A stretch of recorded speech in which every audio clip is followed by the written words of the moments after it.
सवाल मेरा ये है कि यहाँ के जो रिहाइश पजीर लोग हैं उनका क्या कसूर है, जिन्होंने यहाँ पे पैसा लगाया उनका क्या कसूर है, और अगर उन्होंने लगा भी दिया तो अब उनका क्या होगा। कौन जो है वो बहरिया टाउन को ओन करेगा, बहरिया टाउन किस तरीके से रन होगा। जिस तरीके से मैंने अता तारा साहब की सुबह न्यूज़ कॉन्फ्रेंस सुनी तो वो कह रहे थे कि भाई शाहिद कुरैशी साहब जो है वो कस्टडी में है, मज़ीद जो है वो छापे मारे जा रहे हैं, स्टाफ जो है वो नहीं आ रहा। मलिक रियाज साहब का बयान भी मैंने सुना, एक दो दिन पहले उनका बयान आया कि हम मुल्क भर में जो है वो अपनी जो है वो क्या कहते हैं कारोबार बंद करने से एक कदम पीछे हैं, और उसके मेरे ख्याल एक दिन बाद या 2 दिन बाद।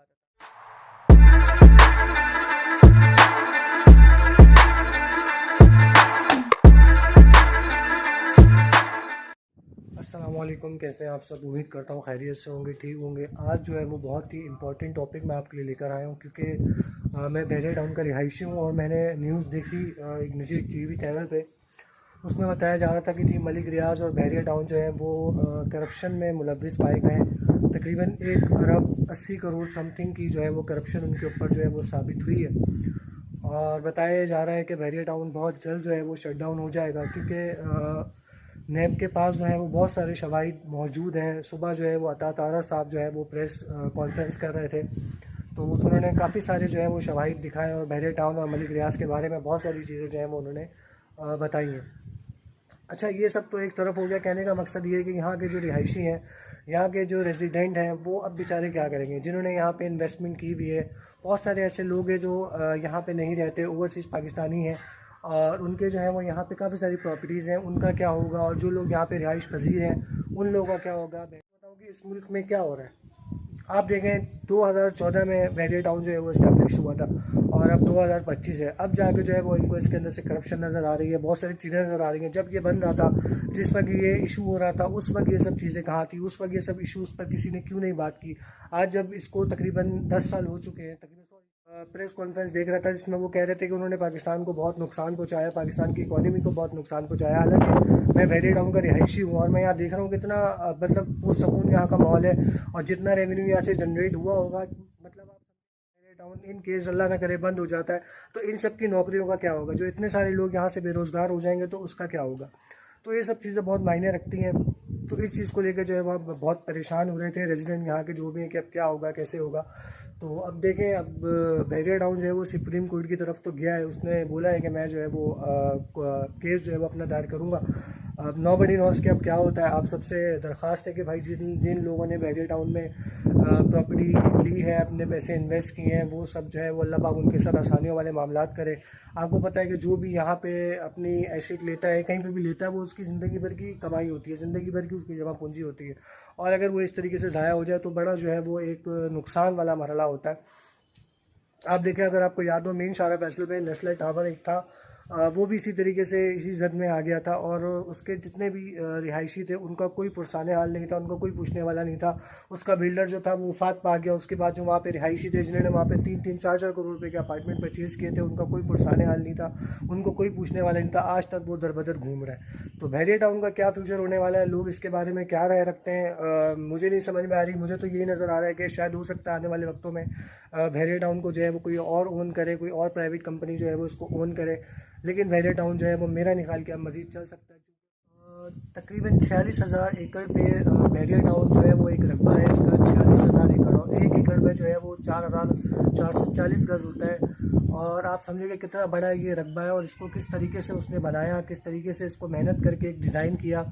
आप पूरा कराची घूमें, आप कराची की जितनी सोसाइटीज़ हैं आप उनको विज़िट करें, उसके बाद आप बहरिया टाउन आए, आप इसको विज़िट करें, तो आपको यहाँ पे एक अलग किस्म की फीलिंग्स आती हैं। साफ़ सुथरा माहौल है, कोई मतलब इस तरह की चीज़ नहीं है। खुले आम रात को आप 11 बजे 12 बजे अपनी स्ट्रीट्स पर वॉक करना चाहें तो बिना झिझक आप जो है ना वो अपना यहाँ पे वॉक कर सकते हैं, कोई इशूज़ नहीं है। गरीब बंदे के लिए बहुत अच्छी अपॉर्चुनिटी की यार, वो 30-35 हज़ार रुपये में एक घर को इजीली ओन कर सकता है, अपने लिविंग स्टैंडर्ड को बहुत अच्छी तरीके से मेंटेन कर सकता है। और अगर कोई बड़े घर में रहने की ख्वाहिशमंद है और उसका इतना बजट नहीं है तो उसको कम बजट में यहाँ पे एक अच्छा बेंगलुरु मिल जाता है, वो रह के अपनी लाइफ स्टाइल अच्छी गुजार सकता है। लेकिन आप देखें कि ये सब कहाँ चला गया। अब ये सब क्या होगा, कैसे मैनेज होगा। बहरिया टाउन के रिकॉर्ड्स वो दिखा रहे थे काफ़ी, वो कह रहे हैं कि उनके स्टाफ ने उनका रिकॉर्ड चला दिया, अपना खुद का रिकॉर्ड चला दिया है। अब मुझे समझ में नहीं आ रहा कि क्या होगा। यहाँ के जो रेजिडेंट है, जो अपने बेंगलुरु को अपार्टमेंट्स को ओन करते हैं, उनका क्या होगा, वो चीज़ें उनके पास रहेंगी नहीं रहेंगी, कौन इसको टेक ओवर करेगा।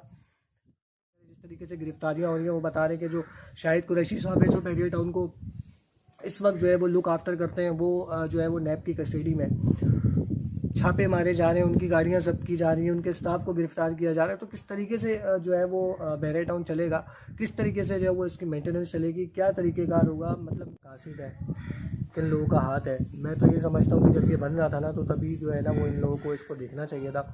इतना आने के बाद 9 साल बाद 10 साल बाद आपको याद आ रहा है कि यार इसमें करप्शन भी थी और इस बंदे ने ये भी किया है, ये सब चीज़ आपको पहले करनी चाहिए थी। और अगर आप लोगों ने ये सब कर ही लिया, चले हुकूमत जो भी करती है वो बेहतर करती है, हम हुकूमत के काम को बुरा नहीं बोलते, वो जो अपना काम करिए, अपना सही तरीके से काम करिए। लेकिन कहने का मकसद ये है कि जो लोग इसमें रिहाइश पजीर है, उनका क्या होगा, उनको कौन लुक आफ्टर करेगा। जिन्होंने अपनी यहाँ पे अपनी ज़िंदगी की जगह पूंजी यहाँ पे लगाई हुई है, उनको कौन देखेगा, उनकी प्रॉपर्टीज़ को कौन ओन करेगा, इसको क्या होगा, इसकी मेंटेनेंस कैसे चलेगी। CEO साहब जो है वो गिरफ़्तार हैं, जिन्होंने यहाँ पे पैसा लगाया, उनका क्या कसूर है।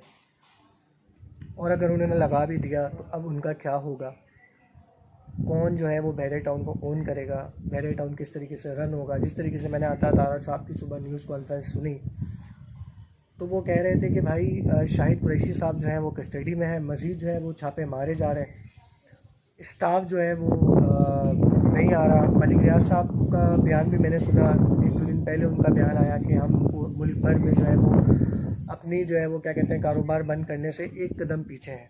और उसके मेरे ख्याल एक ब्लॉग बनाने का मकसद ये था, आप लोगों से डिस्कस करने का मकसद ये था कि आप ये देखें कि एक बंदा जो है वो 9 साल हो गए उसके एक एम्पायर को खड़े हुए, 9 साल बाद आपको याद आ रहा है कि यार इसमें करप्शन भी है, इसमें मुलविस भी है, और इसमें ये लोग भी हैं, इसमें वो लोग भी। तो 9 साल पहले आप लोग ये सब चीज़ें देख लेते तो आज जो यहाँ के रिहाइश पजीर लोग हैं उनको इतनी परेशानी का सामना नहीं होता। आपने काम बहुत अच्छा किया, गवर्नमेंट जो भी काम करती है बहुत अच्छा करती है, वो अपना फ़र्ज़ निभा रही है। लेकिन बात यह है कि उनको ये सोचना चाहिए कि यहाँ पे जो रिहाइश पजीर लोग हैं उनका क्या होगा, जिनका पैसा यहाँ पे इन्वेस्टमेंट जिनकी है उनका क्या होगा, वो किस तरीके से मैनेज करेंगे।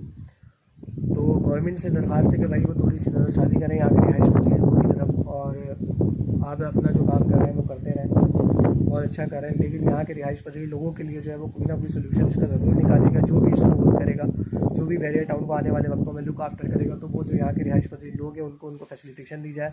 उन्होंने जो यहाँ पे अपने घरों में पैसे इन्वेस्ट किए हुए हैं, या किसी प्लॉट में या किसी फ्लैट में इन्वेस्ट किए हुए हैं, तो उनको वो प्रॉपर्टीज़ दी जाए, ना कि उनको जो है वो फिर बाद में धक्के खाने पड़े। बहुत शुक्रिया, फिर इंशाल्लाह आपसे मुलाकात होती है नेक्स्ट किसी